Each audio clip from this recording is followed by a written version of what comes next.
Hey y'all, welcome to the Barefoot Parenting Podcast, where we explore the journey of motherhood and the pivotal moments that shape it. I'm your host, Cassie Hutton, and today we're diving into a topic that so many moms experience way too early in life: postnatal depletion, all because we're not taught the importance of postpartum recovery and nutrition. It's a journey that deserves attention, understanding, and nurturing, and we're going to talk about 5 areas and define what postnatal depletion is and how to recover during the postpartum period. But first, since we are touching on nutrition, I am going to talk about the nutrition section in my upcoming birthing course, an Exodus Birth. You can sign up for it in the show notes. There is definitely a link so that you can find out all that's included in the Exodus Birth, empowering mothers for home birth through education and God's Word. I'm so excited to launch this course. And if you don't know, I am also offering a free course that goes along with the Exodus Birth course. So I'm going to talk about 2 different things. The free course that's going to be available January 23rd. I'm participating in a bundle. Sign up for my emails. Go to the link. Just get on my email list so that you will not miss the free resource that's coming out about healing birth trauma. If you have been through birth trauma, if you know someone that needs to heal from birth trauma, sign up for this. It is completely free. It is worth every penny. Whenever I actually charge for it and launch it, it will be between $97 and $147. So it's definitely worth getting for free right now. But another part of the course that I'm also going to probably offer as its own separate course is the nutrition part. So if you haven't heard my story, after my 4th child was born, I experienced postnatal depletion. I just had very irregular cycles. I had extreme mood swings. I had extreme overwhelm and anxiety and just could not get my thoughts together. I felt like a horrible mother. It was all like my world was just falling in on me, and I didn't understand why. There would be days that were really, really good, and then there were extreme lows where I was just really sad, didn't understand why I was crying, didn't understand why I was experiencing the overwhelm of motherhood. Like, why am I failing at motherhood all of a sudden? And come to find out, I was just extremely depleted. I was having irregular cycles, and this was my body's way of telling me, hello, an alarm is going off. I need help. This was my body's way of saying I need help. So if you have suffered from any kind of anxiety, overwhelm, irregular cycles, anything from thyroid issues to endometriosis to hormonal issues, I hate to say this, but it's actually a very simple fix. It doesn't require surgery. It doesn't require birth control. It doesn't require anything that if you go to your regular doctor, they're probably going to prescribe you some sort of synthetic medicine, and it's not going to fix the problem. It's going to continue to put a Band-Aid on it. It's going to continue to actually cause hormonal imbalances because you're treating hormones with hormones, and it's not, your body doesn't need more hormones. Your body needs something different. And that's what I teach you in the course. Everything that I learned over the last 9 months of working with a nutritionist, and I can share with you where I tested. I did everything out of pocket. We do not have insurance. We don't carry insurance. I teach you all of this in the birthing course, and we're going to touch on that a little bit today. We're going to more so focus on the signs and symptoms of postnatal depletion, and we're going to touch on those 5 areas and define what they are. Let's go. Welcome to the Barefoot Parenting Podcast. I'm your host, Cassie Hutton. I help Christian moms have a home birth they desire through education and the Word. If you're an old soul that is passionate about restoring godly wisdom and disconnecting from this interconnected world, then you're in the right place. Let's discuss godly restoration through the 5 H's of home: home birth, homeschool, homemaking, homemade, home remedies, and health.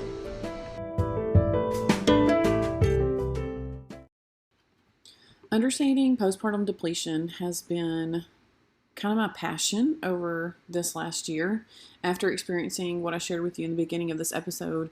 and what I walked through. It was detrimental to my children. It was detrimental to my husband. It was just very shameful. I did things and reacted in certain ways that I had never seen myself react before. So this is something that is very dear to my heart because I was suffering and I had no idea what to do with it. My husband didn't know what to do with it. It wasn't fair to him that I was reaching out to him and calling him and saying, like, I can't handle this. I don't know what to do. I'm very overwhelmed. And him having to feel like he has to leave everything that he's doing and focus on me, when really this is the call of the women in my life. And so I'm going to share with you some things that I'm doing differently postpartum.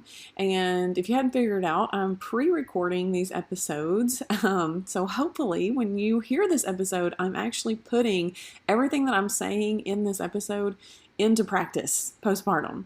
You're going to hear I'll be about a week or two postpartum when you are hearing this episode. I am currently, as I record this episode, 40 weeks and 3 days, so 2 days before Christmas. So hopefully this baby comes soon. I just hope he doesn't come on Christmas, but we will see. So Happy New Year, by the way, because you're hearing this in the new year. But let's get started by unraveling the layers of postpartum depletion. It's not just a physical phenomenon. It is a holistic experience. It affects the body and the mind. And after childbirth, a woman's body undergoes profound changes, from hormonal shifts to the demands of caring for a newborn. So if you don't know, what happens during pregnancy is that estrogen and progesterone, which are the two main female hormones. So your estrogen is going to be when you're just regularly cycling, when you're not pregnant. Your estrogen is going to rise and peak at ovulation time. So in a 28-day cycle, it's going to happen at like day 14. And then it's going to fall, and progesterone is supposed to rise.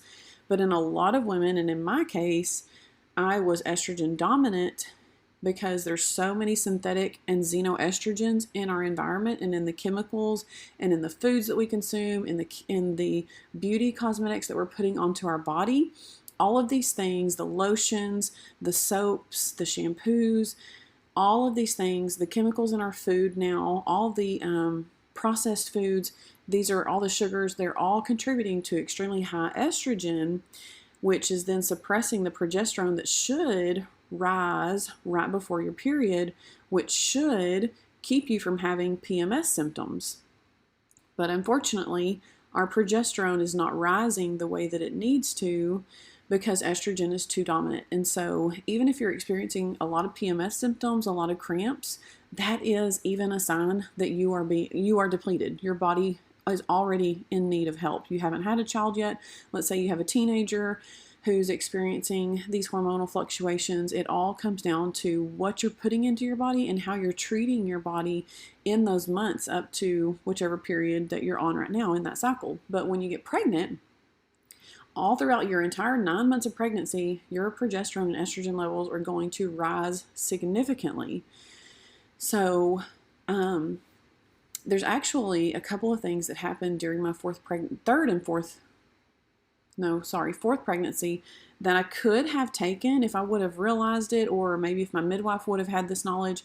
We could have tackled some of the estrogen dominance problems. But if you get those varicose veins, and I have them in these last 2 pregnancies right behind my right knee, that is a sign of estrogen dominance and a hormonal imbalance going on. That's just one sign.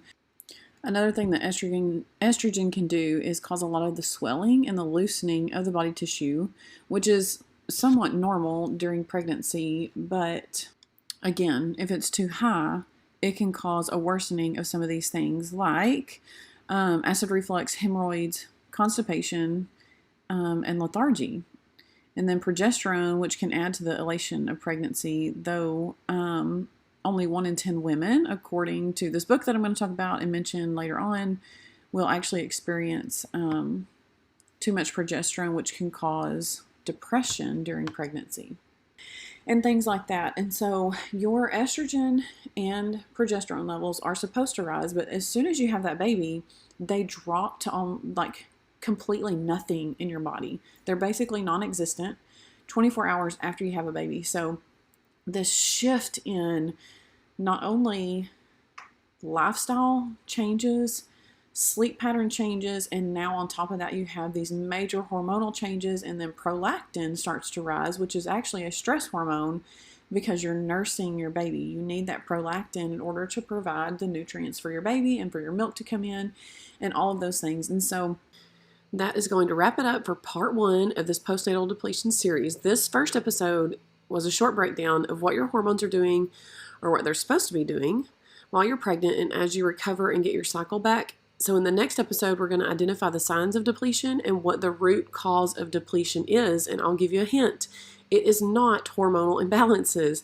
The hormone imbalances are simply signals and messengers, and so they usually get the blame, but there is a whole other world out there for the cause of hormonal shifts and postnatal depletion that we are going to talk about that nobody else is talking about. This is information you will probably, most likely, definitely not get at your doctor's office, nor will they test for it unless you specifically know about it and ask for it. So I want to give you this information in small snippets instead of one whole episode like I originally intended, because starting a healthy journey and changing your lifestyle to support your body and hormones can become very overwhelming with all the information out there. So if I can provide you one step at a time, just like I did, and be that helping hand to tell you this is the next step you need to take. I hired someone to tell me that, so I'm just giving this information out to you because I want to help you steer you clear of falling into the trap of postnatal depletion that so many moms fall into nowadays. And I want to make it much easier for you to get started on your health journey and receive the information so that it will be easily digestible, pun intended. I'll see you on the next episode. Thanks for joining me on this episode of Barefoot Parenting. If what you're doing works for you, is healthy for your family, and is growing you in the ways you need to grow, then it's time to step out of the feeling of guilt and shame and wear your Barefoot Mama badge proudly. Remember, barefoot parents are doing things differently, so be encouraged today. If you're feeling the pushback in your parenting style, you're doing something right.